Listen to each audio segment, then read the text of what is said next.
biggest surprise of the day overall. We were expecting a lot more domination, a lot more, I don't know, loudness in the conversation when it comes to playing for height, when it comes to being active at endgame, but it seems like they're just looking for clutch situations, looking to fly by. And right now I'm looking at Nebs, and I'm kind of worried because there's 3 teams around him and he's got no shield.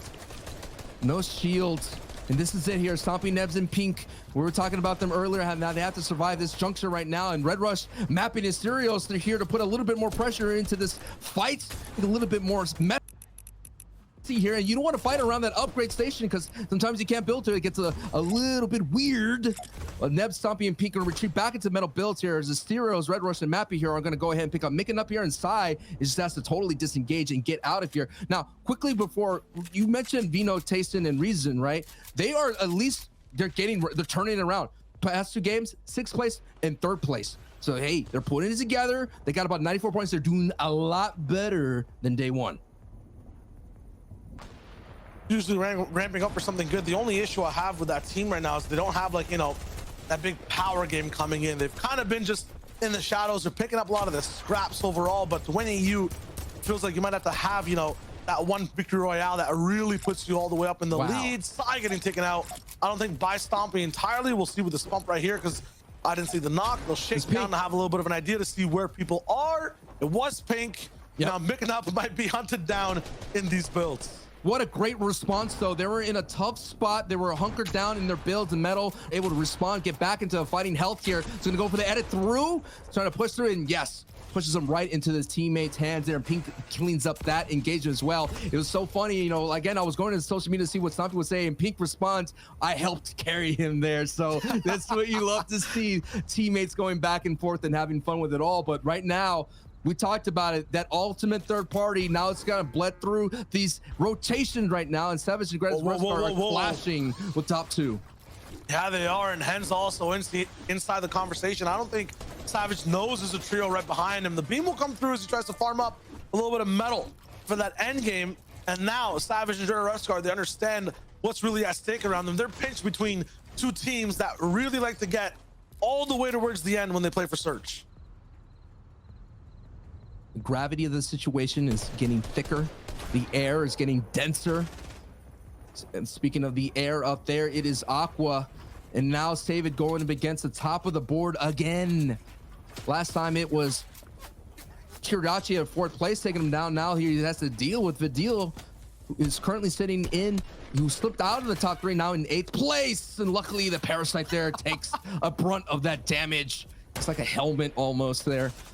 That's just a great way. I really believe as well, speaking of the Parasite, is you know, Benji's great run in that opening qualifier had a lot to do with the Parasites. Remember, they were a lot stronger. Now they're balanced, and a lot of their movement and a lot of their plays that they made in those box fights were because of the Parasite's strength. So we'll be interesting to see if Benji could kind of get back into. It'll be interesting to see if this is also going to be a swing game for Vidil and O'Reilly Aqua. Although they've been, you know, somewhat consistent the entire day when it comes to getting towards the top. Even yesterday, playing very good games, having wins. Thing is, sometimes if they're not going for those wins, they barely even get points in the games they missed out, right? In the games they don't have power. Yes. So this next swing game that comes in, they're gonna have control of high ground entirely, not be lost to the zone. Everyone has to make it in, plus Surge. It will be difficult. When it comes to Savage, though, first EU team with a victory royale after rebooting a player. So a lot of the times when, you know, one person goes down, sometimes 2 people clutch it out. Never really get a teammate back and then winning a game entirely. Savage has done it, new form, and it's looking good. Tayson's picked up a trio wipe in the feed right now, but now we're going to go back into Noah Riley, Vidil, and Aqua, as you were mentioning here, and they might be swinging in a direction that they don't want to, considering in the previous 3 games, 24th, 11th place, and 20th place, and not a lot of points. And Vidil is knocked right there, and he gets picked back up with very few HP in his bank right now. Oh no, oh no, where did that? I think that was glide. Was that a glide through? I heard a glider for a brief second and the hole was open and they went down the chimney, and it's not Santa Claus giving out gifts, it's pain that's being dished out. I don't think Aqua even planned for that. I just wanted to retake. Absolutely perfect timing.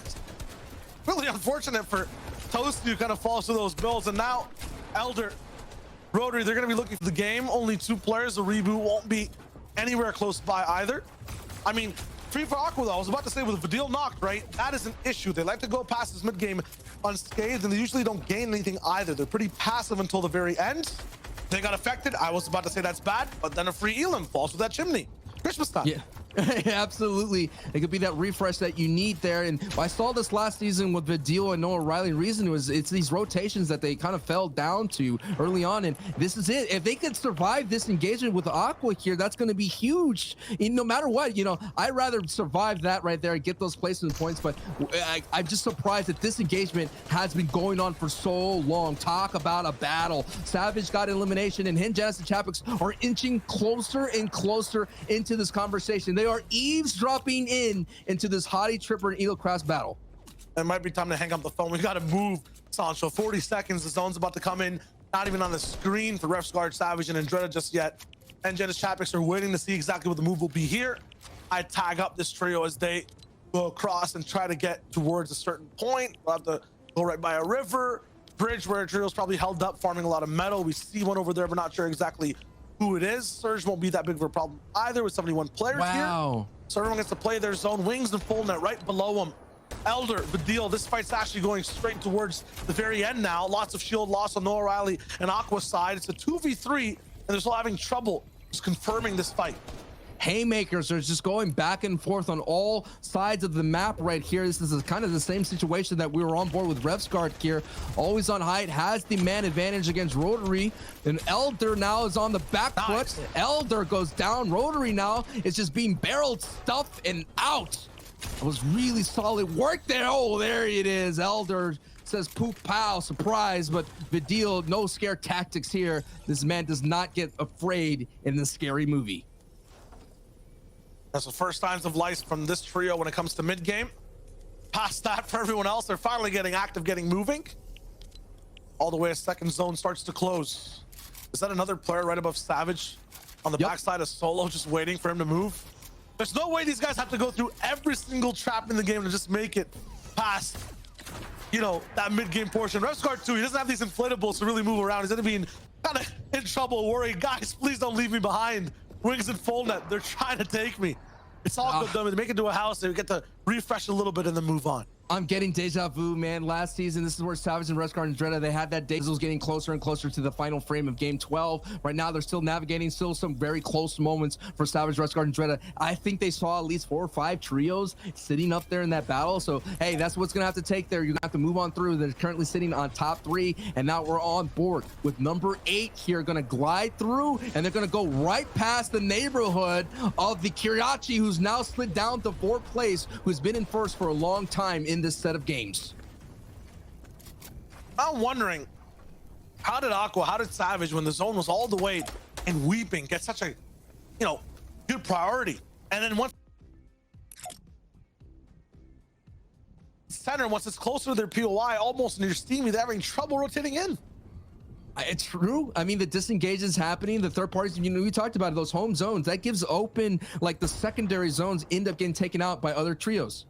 Absolutely, and these kind of relationships between trios are also forming. You just saw it on screen right there, Aqua versus Toos. These guys have been side by side the entire day. We talked about it a little bit on top of show, but somehow landing on opposite sides kind of each other, they still find a way to meet up, battle for the same positions, go for height overall. Both have had experience being almost in first place when it comes to Aqua's standard, and Kiriachi before was in first.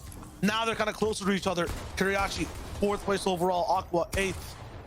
The same basis side by side. Sapphic though just got picked up.